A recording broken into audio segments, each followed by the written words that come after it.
So on Apple TV, you have some autoplay options here. So if you look on my screen, in this autoplay section, you can turn off play next episode, and then you can also turn off player recommendation. So after a series or movie or a sporting event automatically play content recommended for you, you can turn it on and leave it off. How you get here. Now, we can only do this for our Apple TV.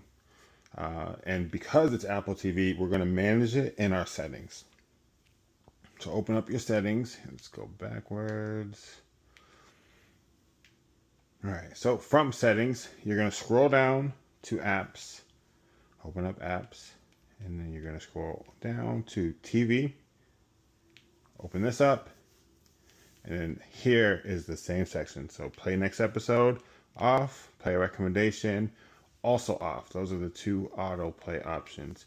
Now, when I was doing my research, it also said that there was a way to turn off the previews before you start a show or a movie, but I'm not seeing that here. So if you are watching and you know, drop it in the comments. Did they take that away, or did I look at some bad sources? But ultimately, that is our autoplay options. Hope it helps. If it does, like the video, subscribe to the channel. Bye.